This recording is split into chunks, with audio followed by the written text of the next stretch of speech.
Bonjour à toutes, bonjour à tous, bienvenue sur le plateau de Coésie, bienvenue dans l'heure politique, votre émission politique. Vous le savez, en ce moment, l'heure politique, c'est le débat, puisque les élections municipales, le second tour approche, c'est dimanche. Ce soir, nous allons débattre des enjeux de la commune de Bandrélé. Et nous avons, mesdames et messieurs, beaucoup de chance ce soir, puisque nous avons 2 femmes sur le plateau pour défendre leur liste.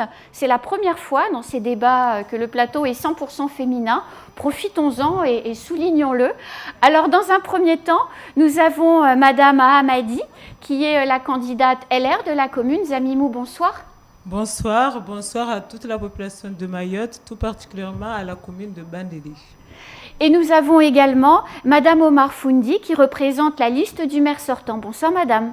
Bonsoir, bonsoir à la commune de Bandélé, bonsoir à Mayotte entière.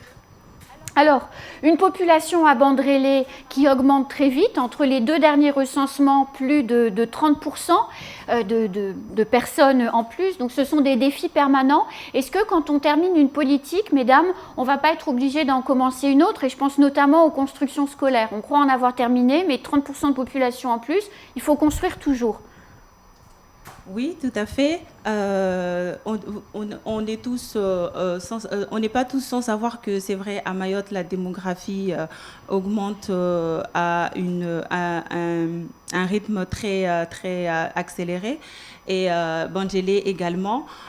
Donc c'est vrai que au fur et à mesure des années, quand on fait les programmations pour les années suivantes en termes d'effectifs scolaires, en termes de salles de classe, nos calculs sont vite faussés au fur et à mesure que le temps passe, parce que la démographie augmente de manière galopante et le nombre de classes devrait suivre également. Donc la problématique est vraie à Mayotte, dans toutes les communes, et Bandélé ne fait pas exception. Madame Ahamadi, ces politiques difficiles à mettre en œuvre puisque la population augmente régulièrement. Permettez-moi tout d'abord de remercier la population de la commune de Bandélé qui ont fait confiance à notre liste Nouvel Élan pour la commune de Bandélé au premier tour du 15 mars dernier.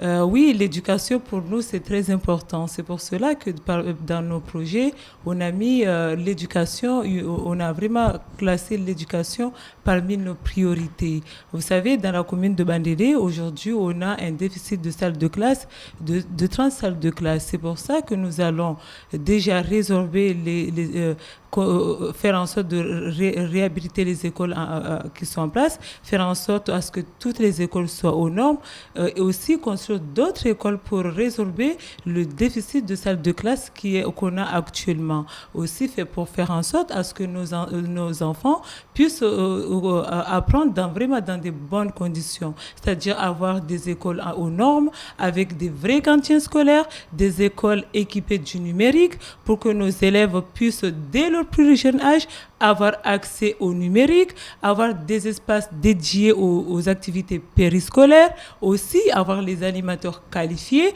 pour pouvoir occuper notre jeunesse, aussi des espaces pour les enseignants, parce qu'il faut que les enseignants puissent travailler dans de bonnes conditions. Nous allons vraiment mettre l'accent, et pour ceux qui n'ont pas eu la chance d'aller jusqu'au bout, qui auront décroché en cours de route, nous allons les accompagner, mettre des médiateurs de rue pour vraiment les accompagner de près, pour pouvoir mieux les orienter, travailler en parfaite collaboration avec la mission locale, le conseil départemental, pour leur donner les formations adéquates pour pouvoir avoir un bel avenir.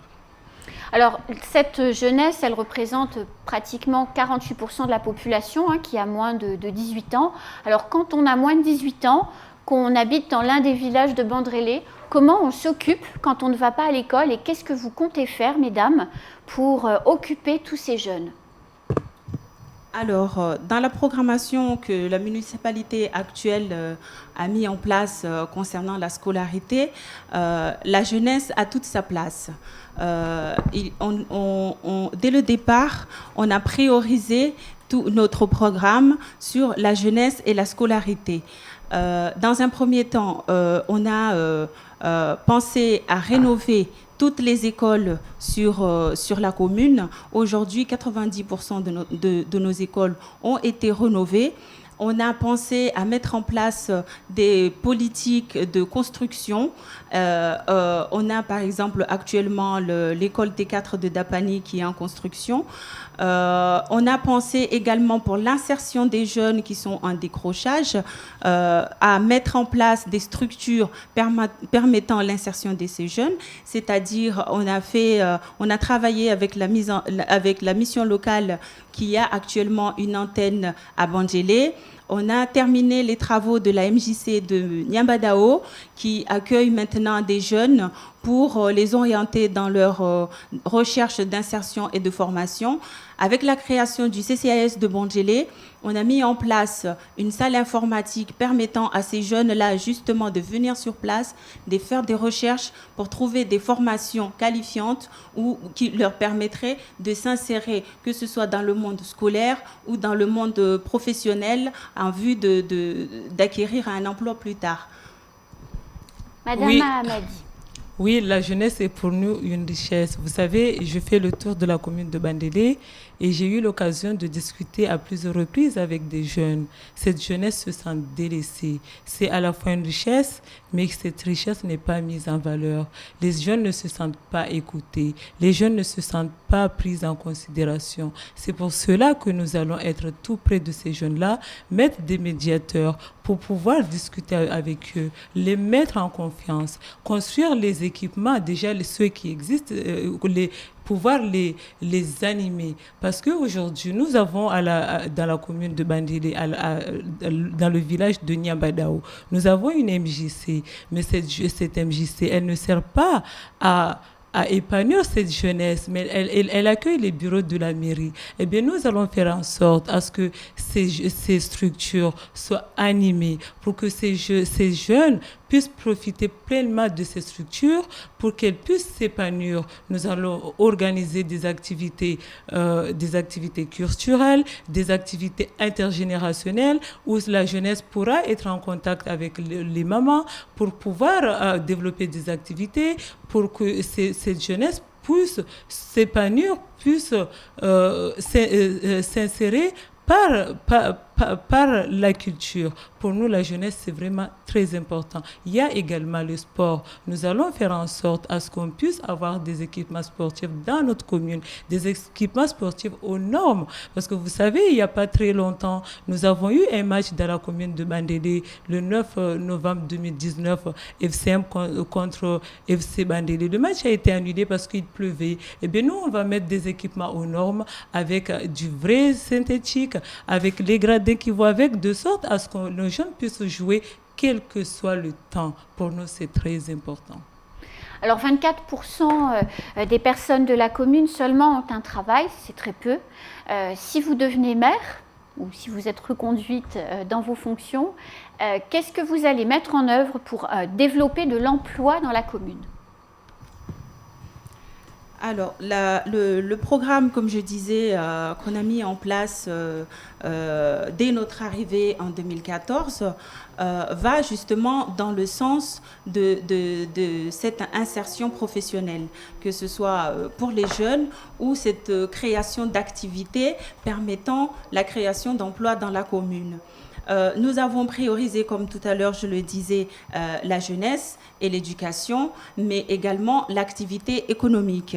Dans le programme qu'on a mis en place dès 2014, on a favorisé justement l'attractivité pour les entreprises. C'est-à-dire, on a mené une politique de sorte à attirer les entreprises extérieures dans notre commune, nous permettant de créer des emplois. On a actuellement également un programme de développement touristique. Vous n'êtes pas sans savoir que Bandjélé détient des atouts touristiques les plus importantes de l'île, par ses plages et autres.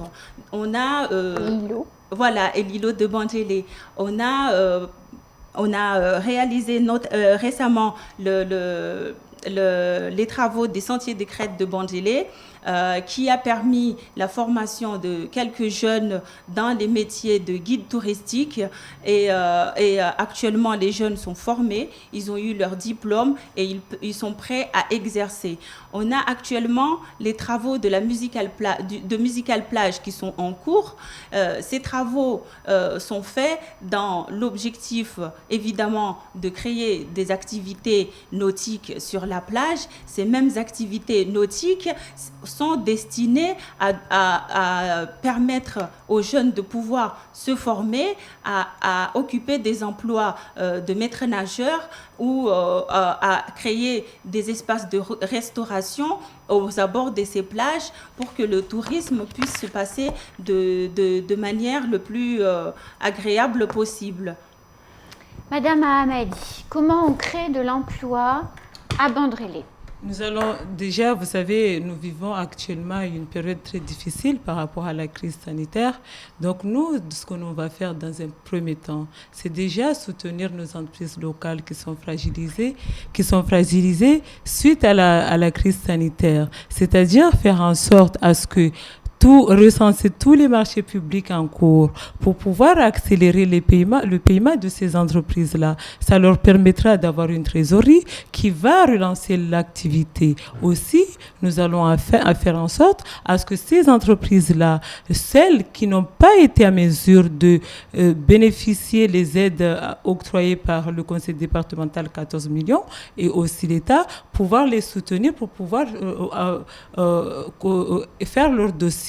Et aussi, une fois qu'on les aura soutenus, ces entreprises-là, la contrepartie, ça serait d'embaucher des jeunes de la commune. Nous allons relancer les marchés publics et dans chaque marché public, nous allons imposer des critères sociaux qui permettront qui feront en sorte à ce que les personnes éloignées de l'emploi puissent bénéficier d'une première expérience. Donc pour nous, c'est déjà ça, c'est-à-dire relancer l'activité économique afin que ces entreprises puissent embaucher nos jeunes, mais aussi ces critères sociaux, pour nous, c'est très important. Aussi, nous allons faire en sorte à ce que, par rapport à nos plages, puisqu'on compte à dynamiser nos plages pour que ces jeunes puissent développer des activités de restauration, de commerce, nous allons vraiment les accompagner pour que ces jeunes puissent développer leurs activités, aussi soutenir les entreprises locales, les accompagner, vraiment parce que c'est de cette manière-là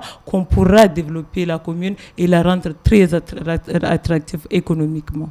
Alors justement, pour rester sur le thème de l'économie, comment on attire des entreprises nouvelles qui embauchent dans la commune quand votre voisine, qui est aussi charmante que vous, Chirongui, a créé sa zone d'activité économique et est déjà en train de l'aménager et donc d'attirer chez elle les entreprises. Comment vous allez vous démarquer ? Alors, pour attirer les entreprises localement, il faut créer l'environnement adéquat. Tout d'abord, en passant par la mise en place de taxation qui permettrait aux entreprises d'être à l'aise au niveau local, mais également de permettre la création d'entreprises au niveau local. Quand vous dites taxation, ça veut dire les baisser? En tout cas, n'est pas les porter à un niveau trop lourd pour les entreprises. Donc, parce que les baisser trop non plus, ce ne serait pas favorable pour la municipalité. Ensuite, on a la création d'activités permettant la création d'entreprises au niveau local. Je pense que c'est la politique de la mandature actuelle via la réalisation de différents marchés. Vous avez vu le marché couvert de Amuro et celle de Bandélé, justement pour permettre aux jeunes de développer les activités agricoles dans la commune, leur permettant une création d'emplois au niveau local. Parce qu'on attend souvent à ce que les entreprises viennent, mais on peut également mettre en place des structures favorisant la création d'entreprises au niveau local pour nos jeunes, pour nos créateurs d'entreprises et pour faire bénéficier également la population. Madame Ahamadi, Alors nous, on va jouer parce que vous savez, il faut qu'on puisse attirer ces entreprises. Donc nous allons chercher ces entreprises par des mesures fiscales. Nous pouvons, dans un premier temps, parce que suite à la crise du Covid-19, la loi le permet, nous allons, dans un premier temps, parce que nous avons jusqu'au mois de juillet pour le faire, et dès qu'on arrive, nous allons délibérer pour déjà supprimer la contribution foncière des entreprises. Ça permettra de soulager ces entreprises de cette dette pour pouvoir relancer leur activité. Aussi, nous allons aller chercher ces entreprises par des appels à projets, les faire bénéficier pendant 3 ans d'une exonération des taxes, de sorte à ce que ces entreprises trouvent un intérêt à venir chez nous. On va aussi beaucoup jouer sur la sécurité, parce que vous savez, la sécurité, c'est très important pour avoir vraiment un cadre de vie agréable, parce que ces entreprises, ils vont aussi s'intéresser au cadre de vie, parce qu'à Mayotte, on a un problème d'insécurité. Donc, si ces entreprises voient qu'à Bandélé, le cadre est agréable, c'est sûr que ces entreprises s'intéresseront naturellement à notre commune. Alors il y a un thème qui est malheureusement pas formidable à Bandrélé, c'est l'habitat insalubre. Je pense à Amuro, 81%. Je pense également à Niambadao, 43% de cases en tôle. Dans ce prochain mandat qui va commencer, si vous êtes en responsabilité à la mairie, mesdames, qu'allez-vous faire pour concrètement lutter contre l'habitat insalubre ? Alors, la lutte contre l'habitat insalubre a déjà commencé pour nous au cours de la mandature actuelle. Je dis qu'elle a déjà commencé parce qu'on a commencé les études. On a commencé à chercher les solutions parce que nous sommes conscients, comme c'est le cas partout à Mayotte, que les cases en tôle poussent un peu partout et qu'il faut trouver une solution à cela. C'est pour cela que nous avons mis en place le plan contre l'habitat indigne qui est finalisé.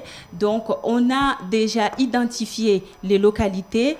On a déjà lancé des opérations de RHI pour certains cas. RHI qui veut dire résorption de l'habitat insalubre. C'est pour les électeurs qui ne savent pas. Voilà. Donc, on a déjà lancé ces opérations qui sont déjà pour la plupart. Il y en a celle de Mtsamoudou qui est terminée.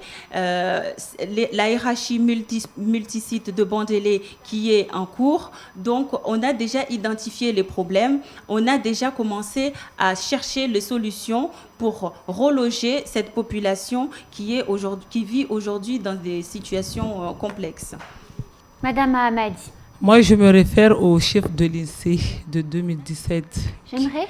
J'ai dit, je me réfère par rapport au chiffre de l'INSEE de 2017 qui place 3 villages de la commune de Bandélé parmi les 16 villages les plus pauvres de Mayotte. Oui. Nous avons dans ces villages 6 habitants sur 10 qui n'ont pas le confort sanitaire de base. Nous avons dans ces villages 6 ménages sur 10 qui n'ont pas accès à l'eau courante.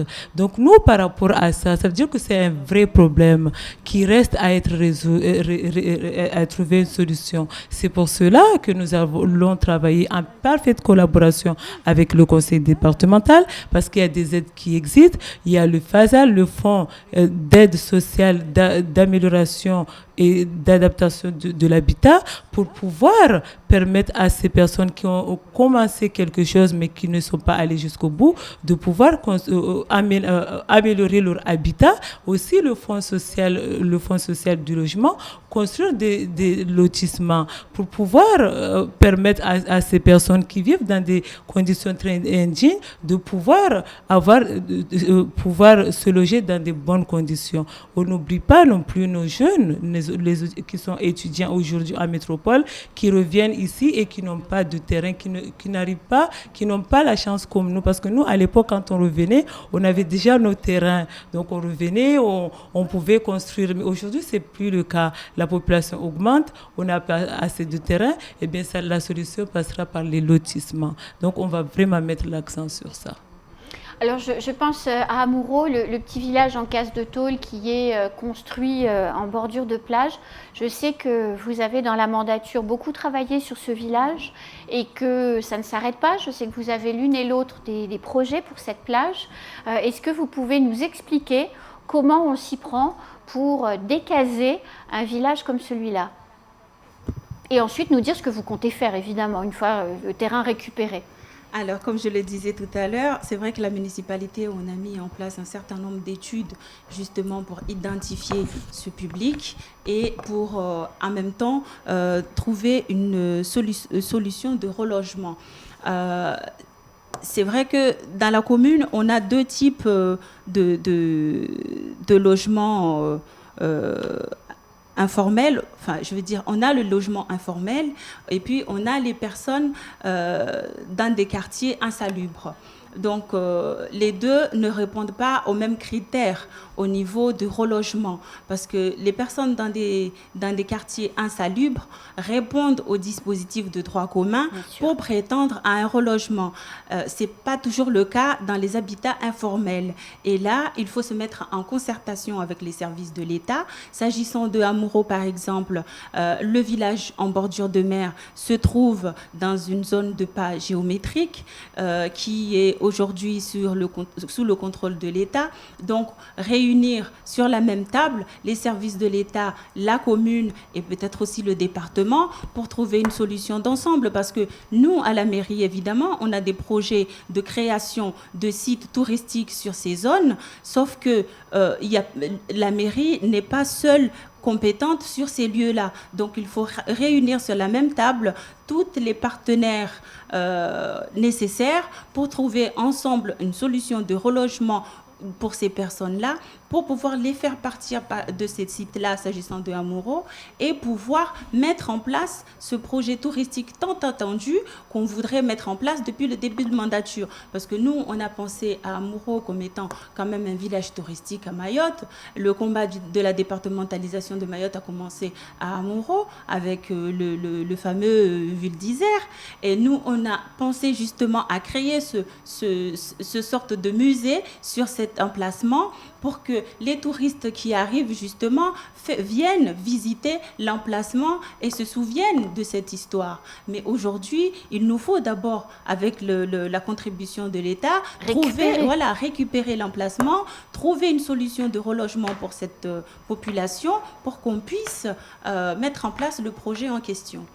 Madame Ahmadi, un petit mot sur cet aménagement. Oui, effectivement, pour nous, les plages, c'est très important. C'est une richesse pour la commune de Bandélé. Donc, nous allons vraiment faire en sorte pour les aménager et qu'on puisse pleinement profiter de nos plages. En ce qui concerne les relogements, normalement, les logements sociaux, il y a des critères bien définis. Donc, nous allons travailler sur les critères, aussi travailler en parfaite collaboration avec les services adéquats pour trouver les solutions. Parce que les solutions, il y a une catégorie, la population, il y a plusieurs types de population et ça se définira en fonction du statut de chacun. Alors le temps passe, le débat avance, il nous reste très peu de temps. J'ai une dernière question pour vous, mesdames. Alors vous êtes toutes les deux femmes plutôt belles, plutôt jeunes, plutôt investies en politique. Vous avez des responsabilités, des familles. Comment on fait dans la culture mahoraise pour être une femme politique ? Ça, c'est la question piège, alors. Je ne sais pas si elle est piège. Moi, je sais qu'un électeur sur deux est une femme et je suis certaine que toutes ces femmes sont très impatientes d'entendre votre réponse.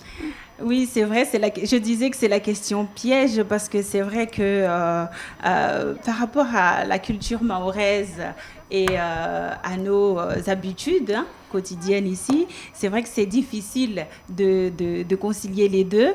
Je vais peut-être parler de mon cas précisément parce que bon, je suis mère de famille également et étant mère de famille et puis être quand même active dans la politique, c'est pas une chose aisée. Mais quand on est motivé, quand on porte à cœur la volonté du développement de sa commune commune parce qu'on assiste vraiment à un état des choses depuis un certain temps qui porte à désolation. On a par la suite toute cette motivation qui nous pousse justement à mettre en place une organisation permettant et d'être à la maison et de suivre la scolarité et tout ce qu'il faut comme tâche à accomplir à la maison, et être au devant de la politique et vouloir justement développer sa commune, faire avancer les choses pour ne pas être tous les jours à envier ce qui se passe ailleurs. On se dit pourquoi pas moi non plus mettre ma petite pierre à l'édifice et puis ma petite contribution, peut-être que ça pourrait faire évoluer les choses. Et quand je vois les choses aujourd'hui avec notre municipalité depuis 2014 qu'on est là, l'évolution que la commune a eue depuis ces 6 ans, je suis plutôt fière parce que la commune de Bandjélé aujourd'hui est connue dans toutes les instances, dans toutes les structures, les partenaires financiers,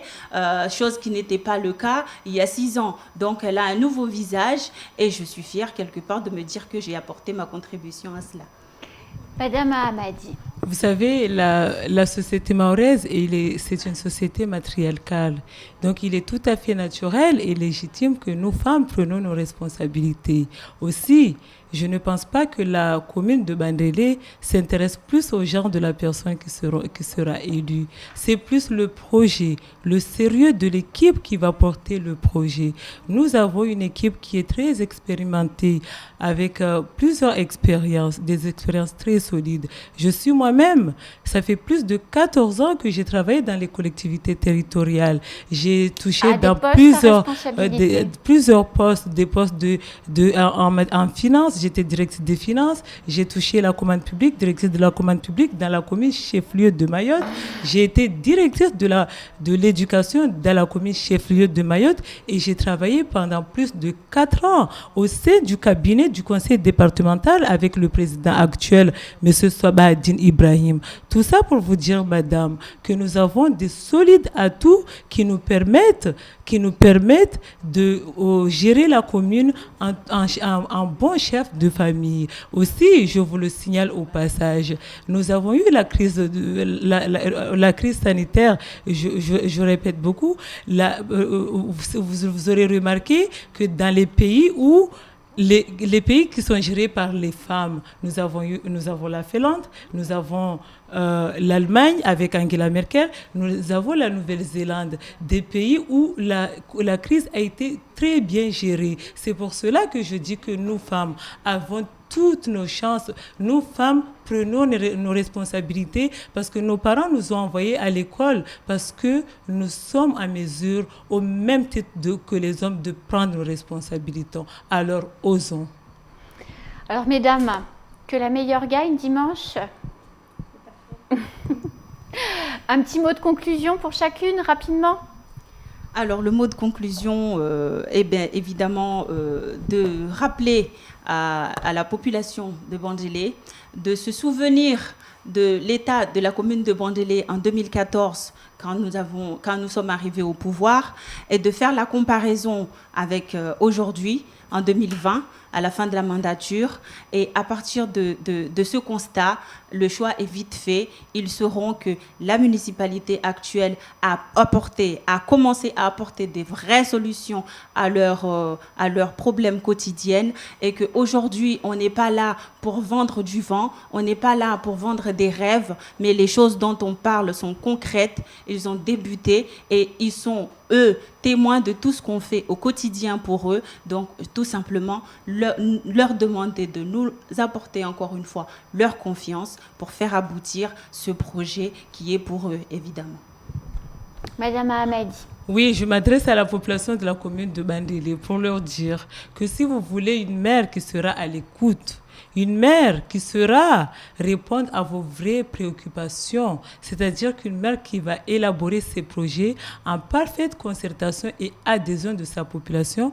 Eh bien, je vous demande de nous faire confiance, l'équipe Nouvel Élan de la commune de Bandélé, pour développer cette commune et la donner l'aura qu'elle mérite. C'est pour cela que nous comptons sur vous, nous savons compter sur vous le dimanche 28 prochain pour donner à cette commune l'aura qu'elle mérite. Je compte sur vous. Merci mesdames. Quant à nous, on se retrouve très prochainement pour un prochain débat sur le plateau de Coésie de l'heure politique. À très vite. Bonsoir.